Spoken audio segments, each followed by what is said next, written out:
pseudo-mazhoranca apo mandatet e krimit bën gjithçka që të maskonin, të fshihnin krimin e shëmtuar që bëjnë ndaj shqiptarëve me emërimin në poste ministrore të bashkëpunëtorëve më të ngushtë të Lubi Ballukut, persona të cilët janë kokë e xhep të lidhur me Lubin dhe që kanë vetëm një të ardhme, kanë të ardhmen në qeli së bashku me Lubin.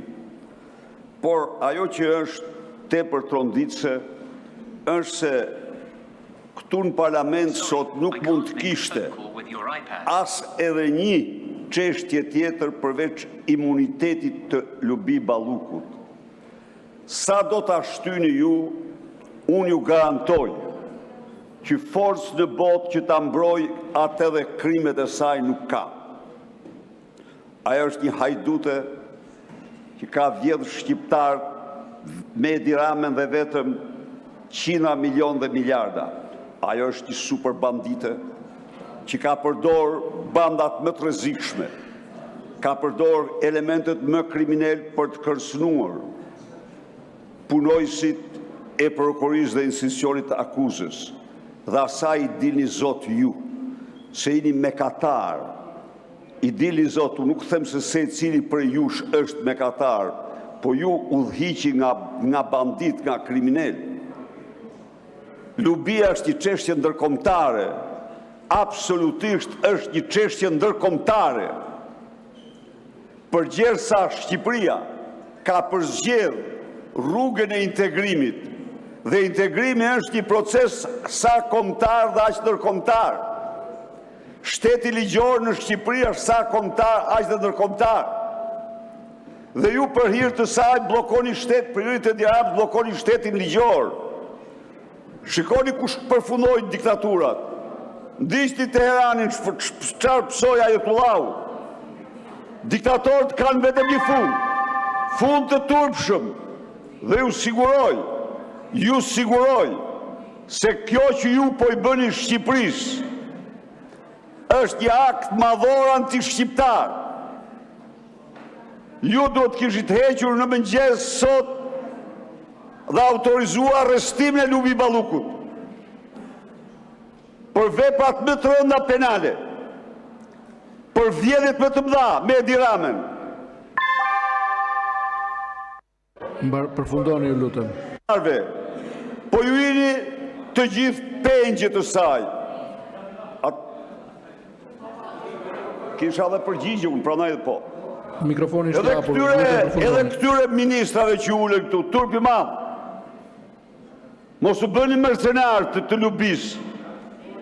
Mos u bëni mercenar, se ju dinë të gjithë, ju keni firmat e Lubia. Ju përdor ajo në moment e fundit. Mos i ndiqni këta. Se këta janë të lidhur ka me xhep me Edi Ramën.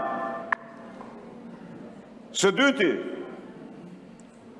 nderuam dhe bëhet shumë mirë që nderuam sot legjendën e guximit shqiptar Adem Jasharin, kulmin e heroizmit, po ulni kokën se nuk pranoni genocidin serb në Kosovë.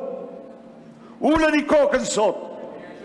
Janë vetëm familjen Jashar, janë 56 burra, gra dhe fëmijë.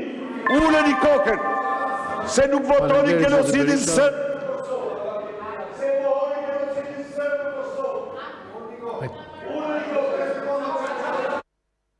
Ka kaluar koha, përfundoni fjalin zoti Berisha. Mos tërprej.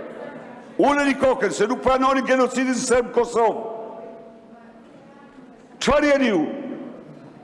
Që hedhni poshtë rezolutat e genocidit serb në Kosovë.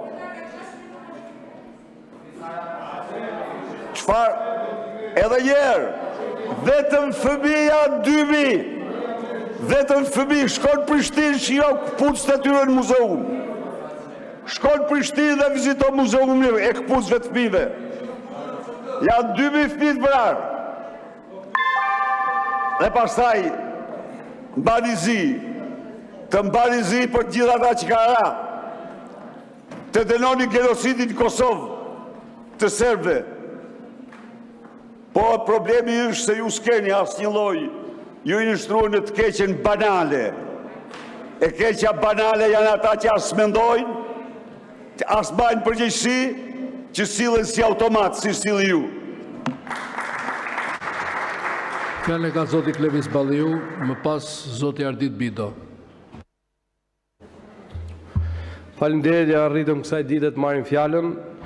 Unë kam një kërkesë, zoti kryetar, të respektohet procedura dhe rregulloria në lidhje me vendimin dhe raportin e Këshillit të Mandateve, i cili saktëson se në seancën më të parë të raportit, Parlamenti mblidhet dhe voton për heqjen e imunitetit, sepse kjo nuk është për çështje politike, po siç ju e dini më mirë se unë dhe shumë të tjerë këtu, në atë dosje, prokuroria ju ka treguar se eksponent të nivelit lartë të krimit organizuar kanë kërcënuar dëshmitar.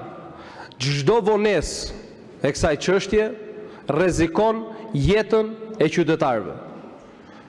Kemi plot 4 muaj që vim vërdall pasi është kërkuar heqja e imunitetit për Belinda Ballukun. Dhe ende sot nuk kemi arritur të merret një vendim, sepse po shtyhet dhe po jepet kohë krimit organizuar që të ndrojë dëshmit e të kërcënojë dëshmitarët. Kjo është bashkëpunim në krim. Ose jemi parlament, ose jemi narkoparlament. Këtë diferencë duhet ta bëni ju, sepse jeni ju që e keni vendimin, jeni ju që e keni firmën. Ndaj do t'ju kërkoja që me urgjencë të futet në rend të ditës, duke respektuar edhe rregullorën, edhe procedurën, edhe ligjin, por mbi gjitha në respekt të jetës së qytetarëve të cilët po dëshmojnë për vjedhjet dhe krimet e Belinda Ballukut. Nuk mendoj se çdo socialist do të binte dakord në qoftë se nuk kërcënohej po nga të njëjtët kriminal. Se kërcënojnë qytetarët, po jam i bindur që kërcënojnë edhe brenda grupit tuaj parlamentar. Por të sjellur si çdo Edi Rama dhe Belinda. Se në fakt nëse do të kishim drejtësi të vërtet, duhet ishim duke diskutuar për të hequr imunitetin e Edi Ramës dhe jo të Belinda Ballukut. Se si bënte do të Belinda ato pa Edi Ramën. Dhe e dyta, edhe për këto emërimet që po sillni, e keni parë mirë kë keni vendosur? Keni një dosje atje takshit, keni një pengmarrje atje. A dini gjë kush ka qenë zëvendës ministri i brendshëm kur është marrë peng zotria? Ai që po bëni sot ministër i brendshëm. Kuptoni ku po shkojmë? Po rikthejmë Agasin me ministrin e vet, dhe Belindës i kemi dhënë një 3 ministri, i shtuat dhe një se i hoqët e lisën. Prandaj ju lutem, çështja e lubis është çështje e jetës, të sigurisë jetës qytetarëve. Silleni ta votojmë dhe drejtësia të bëj punën dhe detyrën e vet. Dhe jeni qeveria që keni kërkuar burg për çdo njeri se s'pagunte faturën. Faleminderit, zoti Bido. I nderuar zoti kryetar, në kushte normale do të isha shumë i ashpër me ju personalisht, qoftë në cilësinë tuaj institucionale si kryetari i kuvendit, po edhe në cilësinë tuaj personale si një rrezatues i qytetarisë korçare, që lejoni në këtë kuvend të përdoren fyerje në mënyrë të vijueshme nga kryetari